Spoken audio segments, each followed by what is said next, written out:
Les jeux de pouvoir, soit tu les connais, soit tu les subis.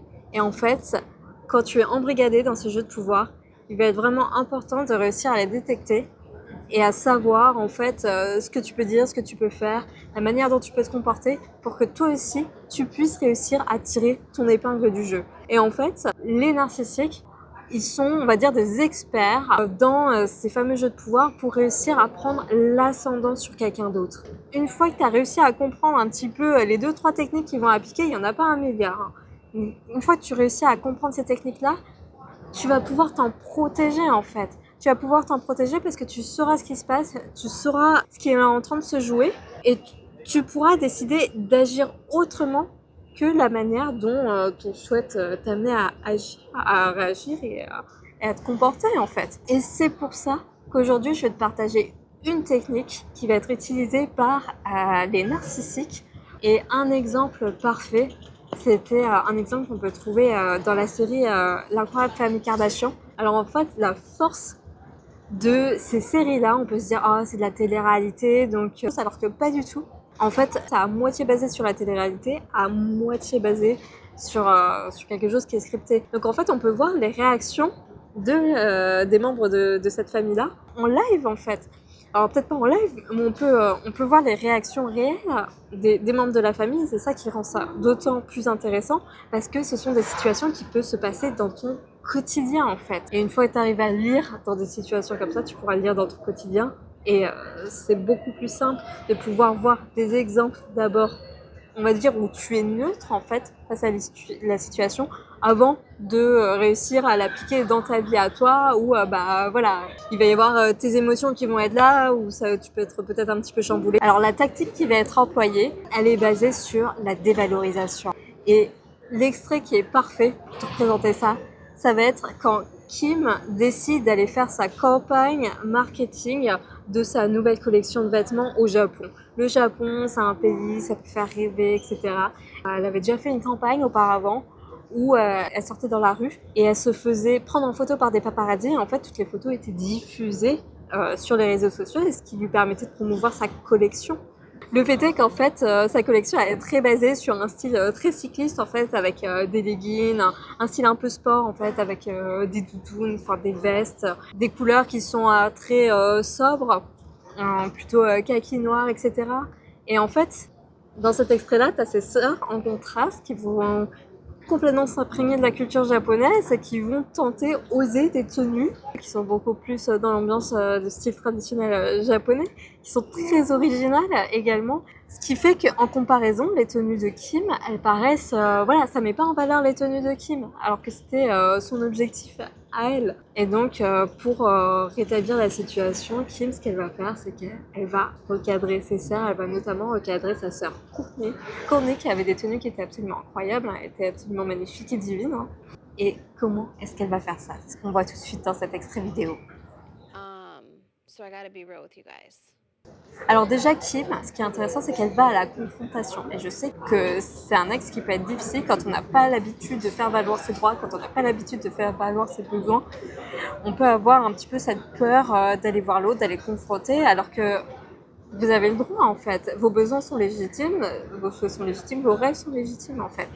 Donc si tu ne vas pas les défendre, qui va te défendre toi? Qui va te défendre tes droits et qui va défendre tes besoins? Qui va défendre ce qui est important pour toi? You look like clowns. Oh, I'm not kidding. This is not like a tourist thing where it's like it's Halloween, dress up like a Japanese geisha, unless we're at a geisha house. Déjà, you look like fucking clown. Elle y va pas dans la dentelle. Et là, en plus, ce qui est très tricky et ce qu'on va voir par la suite, c'est qu'elle va jouer sur les insécurités de ses deux sœurs. Et ça, en fait, quand on s'en rend pas compte, quand on ne le voit pas, quand on connaît pas les insécurités des uns et des autres, on peut se dire oh bah c'est pas si grave, oh, c'était peut-être qu'elle était un peu méchante, mais voilà. Mais en fait, quand on comprend ces mécanismes-là, on se rend compte à quel point ce type de remarque peut être très violent en fait. Ça peut être très intense parce que ça vise exactement un point émotionnel, un point de douleur, une zone de faiblesse qui était délicate chez l'autre en fait. Et donc c'est pour ça que c'est d'autant plus efficace. Parce que si vous avez le bras cassé et qu'on vous donne un coup sur le bras, alors vous allez avoir super mal. Et vous serez plus aussi focus que ce que vous êtes aujourd'hui. Non, non. Vous serez davantage concentré sur la douleur, ce qui est compréhensible. Et pour souhaiter avoir moins mal, parce qu'à ce moment-là, ce qui peut arriver, c'est que certaines personnes vont se conformer. Et c'est totalement compréhensible. Et l'idée, c'est que si vous êtes préparé, si vous savez ce qui se passe en amont, vous serez beaucoup plus prêt. Vous saurez que, ok, bah là, sûrement, ça va appuyer sur les jeux émotionnels, sur les points émotionnels. Et donc, du coup, bah, je suis préparée, je sais que ça se passe comme ça. Mais je prends de la hauteur, je sais que cette personne elle est comme ça, donc je fais attention avec elle. Mais par contre, je sais qu'il y en a d'autres avec lesquelles c'est pas comme ça. I thought my hair looked good last night, and I thought my outfit was like fun for Japan. Et là, tu vois directement Courtney, elle se met en position défensive. Et tu sais comment on réussit à repérer ça? C'est parce qu'elle commence à se justifier. Et c'est pour ça qu'il faut jamais se justifier, jamais, jamais, jamais. Si t'as envie de porter des tenues japonaises, si le japonais d'y aller à fond, t'y vas, tu vois. Parce qu'il faut pas se poser la question et commencer à aller sur le terrain de est-ce que la tenue aussi japonais était sympa, etc. Non, non, non, non, non. Il faut rester sur le sujet initial qui est ok. Kim, elle a sa campagne de pub et moi Courtney voulait faire avoir sa tenue vestimentaire plutôt sympa et y aller à fond en fait. Your outfit would have been like great if you didn't have blue eyeshadow. But I actually liked that we were all in sync, like your blue shoes, my blue shadow, and Chloe's blue eyeshadow ring. No, but she was green and yellow. I didn't know the yellow was happening. Where's I only yellow? Thought there was yellow in It my was eyes. Too. It was like an half evil yellow eye. and half green. Oh, I didn't see It was it. like an evil eye. Like, I just think you gotta like chill. But also, I don't think my things were that crazy. Like, you can be cooler. I'm not telling you guys who to be or what to wear or anything, but I'm telling you who to be and what to wear. Et en fait, Courtney, ce qu'elle va faire, c'est qu'elle va continuer dans le style japonais. Elle va continuer d'y aller à fond. Donc, Kim, elle revient pour la recadrer une seconde fois. I just want you to be more like I said, like cool girl. It's like trying too hard and then like, oh, we're in Japan, it's crazy colors. Oh, everything is Asia in Japan because I'm in Asia. Tu vois, au départ, Courtney, elle était hyper enthousiaste à porter ses nouvelles tenues, à y aller à fond. Et finalement, bah voilà, Kim va lui dire, elle va lui faire changer son ressenti en fait. Au départ, elle se sentait bien dans ses tenues, etc. Et maintenant, elle se sent pas forcément aussi bien. Elle lui dit qu'elle ressemble à une grand-mère, etc. Donc c'est jamais très agréable. On veut pas ressembler à une grand-mère. On veut se sentir, surtout Courtney, elle veut se sentir belle, sexy et y aller à fond. Et étant donné que l'être humain va agir en fonction de la manière dont il se ressent, bah en fait, si elle se sent plus très bien avec les tenues, bah elle va opter pour un autre style. Et donc c'est comme ça que Kim Kardashian a réussi à obtenir ce qu'elle souhaite. Donc est-ce que ça a marché? Est-ce que ça n'a pas marché? Ça n'a pas totalement fonctionné parce que Courtney, elle reste à apprécier ses tenues, etc. Elle les adore. Donc Kim, elle n'a pas réussi à lui faire changer totalement sa perception sur ses tenues en fait. Mais au niveau de son ressenti, c'est quelque chose que Courtney garde en elle. Et donc tant mieux. Et ce qui fait qu'on arrive au troisième volet de cet épisode, c'est au moment où finalement elles mettent les choses à plat sur la table. Et elles ont une vraie discussion sur ce qui s'est passé et les enjeux en fait de ce voyage. Parce qu'en fait, c'était ça tout l'enjeu.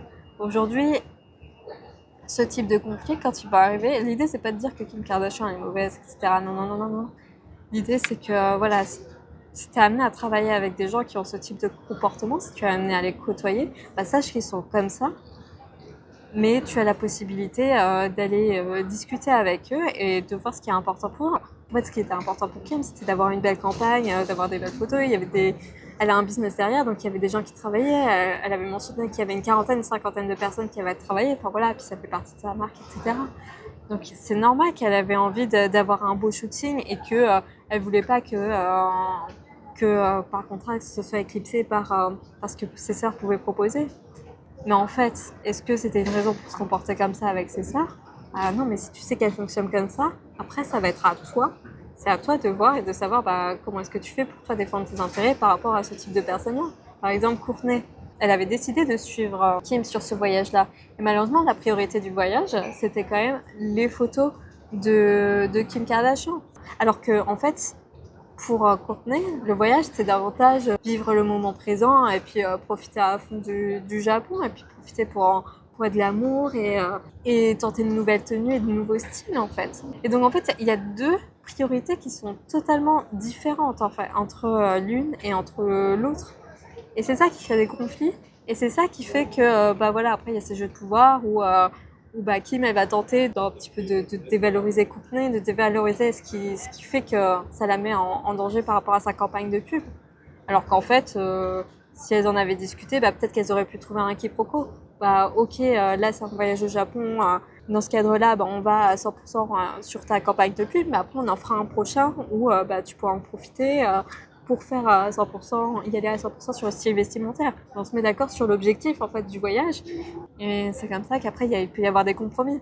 Après, de manière générale, dans ce type de situation, c'est quand il y a un meneur, quand il y a les membres du clan, bah, très souvent, c'est le meneur qui va pouvoir avoir, on va dire, ce qu'il a envie d'avoir, qui va pouvoir avoir ce qu'il souhaite.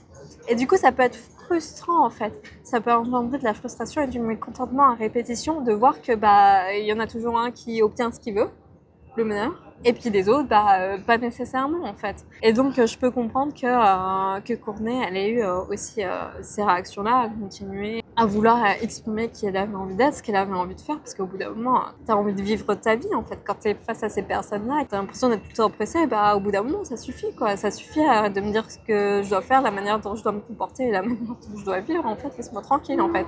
C'est un peu ça le bail. Donc c'est pour ça, c'est juste une question de circonstances, de contexte, de situation, de priorité. Mais dans ta vie de tous les jours, la manière dont ça peut être appliqué, c'est vraiment de mettre les choses à plat sur la table. S'il y a des enjeux différents, par exemple en couple ou dans des relations, etc., bah, de dire, bah, ok, quelles sont les priorités et comment est-ce qu'on peut faire pour agencer les deux, tu vois. Par exemple, dans cette situation-là, on peut se dire, bah, du coup, c'est soit Kim qui gagne, soit c'est Courtney qui gagne, soit c'est Kim qui gagne avec ta campagne de pub, soit c'est Courtney qui gagne avec son style vestimentaire. Et on peut imaginer une troisième solution, bah, en front, Kim, elle fait sa campagne de pub, puis après, on va dire de manière un petit peu plus cachée, bah, Courtney, elle peut se permettre de faire ses tenues, mais ce sera pas aussi visible, et voilà, donc c'est pas forcément ce qu'elle souhaite. Donc l'idée, c'est troisième option, c'est de proposer un autre voyage où Courtney elle pourra vraiment se faire plaisir sur ses tenues, et ses sœurs aussi, elles pourront également en profiter. Enfin voilà. Tu vois, il y a toujours une troisième solution, il y a toujours une autre porte de sortie pour que toi, tu puisses aussi réussir à vivre ce que tu veux. Et parfois, malheureusement, c'est pas dans certains types de relations où c'est possible et il faut s'en extraire et pour pouvoir réussir à vivre ce que toi, tu as envie de vivre. Parce que les gens, on peut pas les changer, tu vois. On peut pas les changer. Donc, il y en a, ils sont tellement dans ce contrôle, dans ce besoin que toi, tu fasses ce que eux ils veulent, que si toi, tu commences à partir, et bah, ça les mettra en insécurité et ils sont pas capables de gérer ça. Donc toi, ce que tu dois faire, c'est partir. Enfin, je te dis pas ce que tu dois faire, hein, mais en fait, si tu veux exprimer qui tu es et ce que tu as envie d'exprimer, bah, sache qu'il y a des personnes, il y a des endroits avec lesquels c'est davantage faisable et ce sera beaucoup plus simple que dans d'autres, en fait. Donc cette technique de manipulation, maintenant tu la connais, c'est cette technique qui va être basée sur la dévalorisation et qui va se focaliser malheureusement sur on va dire tes zones émotionnelles.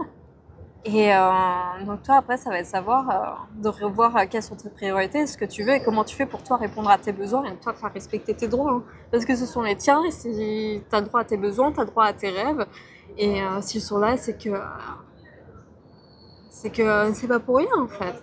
T'as pas à subir une vie que t'as pas envie de vivre, tu vois. T'as le droit à ta vie, t'as le droit de t'exprimer pleinement, t'as le droit d'être épanoui. Si ça en dérange certains, bah tant pis en fait.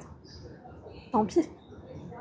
Voilà, bon j'ai un peu dévié du sujet. Ça fait une corde de plus à ton arc pour réussir à ne plus te faire autant manipuler et à prendre de la distance par rapport à ces jeux émotionnels et réussir à toujours garder le cap de toi, ce que tu veux, en toutes circonstances. Pour vivre une vie qui soit plus épanouie et vivre ce que tu as envie de vivre. Il n'y aura que toi, hein. Il n'y aura que toi pour défendre tes droits. Non, il peut y en avoir d'autres aussi, mais c'est surtout toi, en fait, qui dois avoir la priorité et qui est responsable de tes besoins, de tes droits. Alors, je sais que c'est pas toujours simple, hein, mais ça peut l'être. Hein. Et c'est toi qui devrais notamment être le principal responsable pour pouvoir défendre tes besoins et les faire respecter. Parce que chacun vit sa vie et chacun est dans ses enjeux. Et si tu le fais pas toi, qui le fera ?